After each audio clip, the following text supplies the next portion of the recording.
Hello friends, Bodofa Bodojobinfoofficial YouTube channel आसा खालामो नोंथांमोना गासैबो मोजां दङ।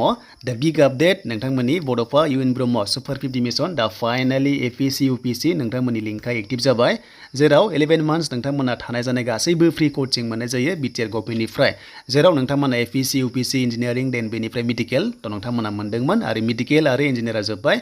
स दानिया APSC UPSC खनसेनो एप्लाइ लिंकआ एक्टिभ जाबाय। मोननैबो नोंथांमोना खालामनो हागोन बबेयाव मोनो स नोंथांमोननि खाफालसै जेराव नोंथांमोनखौहाय एन्ट्रेन्स एग्जाम लागोन आरो बेयाव सिलेक्शन खालामगोन आरो फार्स्ट जायोबा गुवाहाटी एन्ड निउ दिल्लीयाव नोंथांमोनखौ लांगोन। दा सोरखौ निउ दिल्ली लांगोन होनोब्ला UPSC जाय मोनगोन देन बेनिफ्राय APSC होनोबा दा सामाव मोनगोन APSC पास जायोबा एन्ट्रेन्सआव देन बेनिफ्राय जोङो अपसन मोनदों स नोंथांमोना नै बेयाव क्लिक खालामनांगोन रेजिस्टाराव। स बेखायनो जोङो बे अपसनाव क्लिक खालामनाय लोगो लोगो जोङो एप्लाइ लिंकआव थांनो हागोन बा जों रेजिस्टार खालामना लानो हागोन। दा बेनिफ्राय जोंहा बड'फा सुपार 50 मिशनाव स मिथिखायो जे थानाय जानाय गासैबो फ्रि नोंथांमोना कोचिं लानो हायो आरो स नोंथांमोना चान्सखौ लानो हायो फिउचारावहाय APS एबा IPS बा ACS ICS नोंथांमोना जाहैनो हागोन जुदि नोंथांमोना फाइनाल एग्जामाव सेलेक्ट जायोबा। दा लोगोफोर नोंथांमोना माबादि सिस्टेमनो 50-50 लागोन APSC नि थाखाय 50 एन्ड UPSC नि थाखाय 50 गासै 100 स्टुडेन्ट्स नोंथांमोनखौहाय होनाय जागोन फ्री कोचिं गभर्नमेन्टनिफ्राय। दा जियानो जा लोगोफोर जों थांसै माखासे सिलेक्शन प्रसेस एबा जोङो एप्लाइ खालामनाय प्रसेसआव। दा जायफ्रा UPSC मोनो एन्ट्रेन्स पास जायो निउ दिल्ली बेनिफ्राय APSC जाबाय आसामाव गुवाहाटीयाव नोंथांमोनखौहाय कोचिं होनाय जागोन। दा लोगोफोर बेयाव नोंथांमोना क्राइटेरियाजों लोगोसे अनलाइन एप्लाइ प्रसेसखौ होखानोसै डाइरेक्ट बेनि लास्ट डेटआ 15 जुनसिम थागोन। दिनैनिफ्राय जाबाय लिंकआ एक्टिभ जाबाय बेखायनो जों रेजिस्टार नाउआव क्लिक खालामसै। देन बेयाव खालामनाय लोगो लोगो पेजआ बेबादि लडिं जाबाय। दा फार्स्टआव नोंथांमोना जुदि आइडि मोनखाबायबा फन नाम्बारजों पासवर्ड होनानै लगइन खालामबानो जागोन। बाट जोङो गोदान हिसाबै जों रेजिस्टार खालामनांगोन बेनो जाबाय BDC निफ्राय गोदानै फैनाय प्रसेस। दा जियानो जा जों रेजिस्टाराव क्लिक खालामबाय। दा नोंथांमोना एडमिट मोनगोन 18 जुनाव बेनिफ्राय एग्जाम जागोन 25 जुनाव आरो रिजाल्ट मोनगोन 1 जुलाइआव। देन जों रेजिस्टाराव थुबाय। स बेनिफ्राय जायफ्रा आइडि मोनो लगइन खालामनांगोन फन नाम्बारानो नोंथांमोननि आइडि नाम्बार एन्ड पासवर्डआ जि होदों बेनो जाबाय नोंनि। देन जों गोदान हिसाबै मा खालामनांगोन फार्स्टआव जोङो एकाउन्ट खुलिनांगोन बेखायनो जों क्रिएट एन एकाउन्टआव जों क्लिक खालामनांगोन। अके स बेयाव आङो क्लिक खालामसै बेनिफ्राय नोंथांमोनो अनलाइन एप्लाइ प्रसेसखौ दिन्थिनोसै।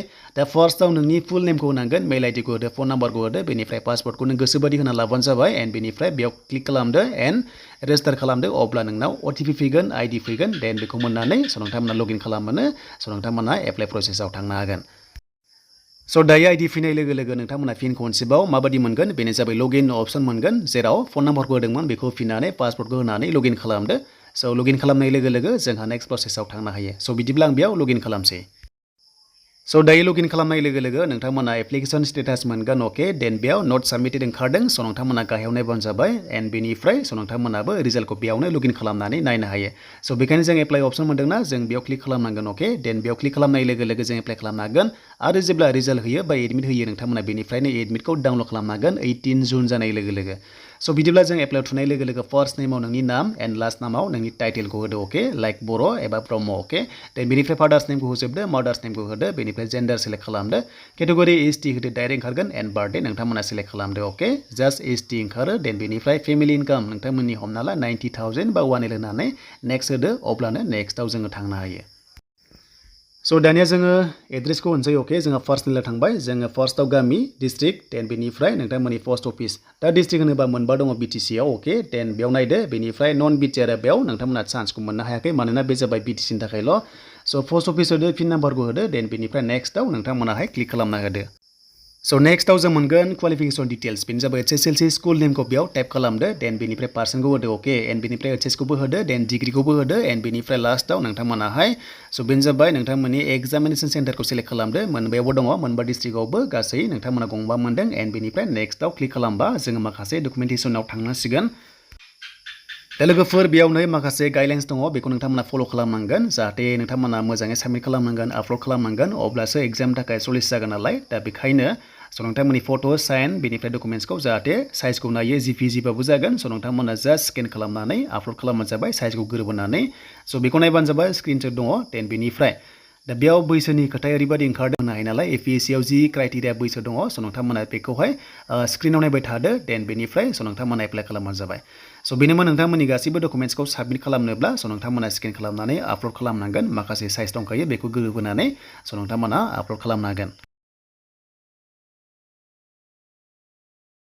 दा फार्स्टआव आइडिया नोंथांमोना एड्रेस प्रुफआव आधार कार्ड बा PRC आधार कार्ड बा नोंथांमोना फ्रन्ट साइड बेक साइडखौ आपल'ड खालामनांगोन। अके बाट PRC बा मोनसेयानो जागोन जुदि PRC दङबा नोंथांमोना एबा नोंथांमोना डमिसाइल दङबा बेनो जागोन जेबो नङा देन बेनिफ्राय नेक्स्टआव फैबाय सार्टिफिकेट HSLC बा नोंथांमोननि क्लास 10 नि एडमिट होबानो जागोन देन बेनिफ्राय कास्ट सार्टिफिकेट होदो देन बेनिफ्राय सार्टिफिकेट होबावदो डिसेबिलिटिसफोरा बाट नङाबा नाङा अके देन बेनिफ्राय ग्रेजुवेटनि नोंथांमोन होनांगोन डिग्री पासनि स' नोंथांमोना सार्टिफिकेट आपल'ड खालामदो देन बेनिफ्राय नोंथांमोननि साइजआ 300 KBसिम मेक्सिमाम दङ देन बेनिफ्राय गाहायाव स्क्रल डाउन खालामबा स' नोंथांमोना साबमिट एन्ड प्रिभिउ मोनगोन जुदि प्रिभिउ नायोबा स' नोंथांमोना गासैबो मा फिलआप खालामखो गासैबो नुगोन एन्ड बेनिफ्राय फाइनाल साबमिट नोंथांमोना खालामबानो जाबाय लास्ट प्रसेसआव एन्ड बेनिफ्राय नोंथांमोना एन्ट्रेन्स होनायनि थाखाय स' नोंथांमोना रेडि जादो आरो अल दा बेस्ट थाबाय बयनिसिमबो जाहाथे नोंथांमोना एन्ट्रेन्स पास खालामनानै UPSC APSC जाहाथे कचिंखौ फ्रियाव मोननो हायो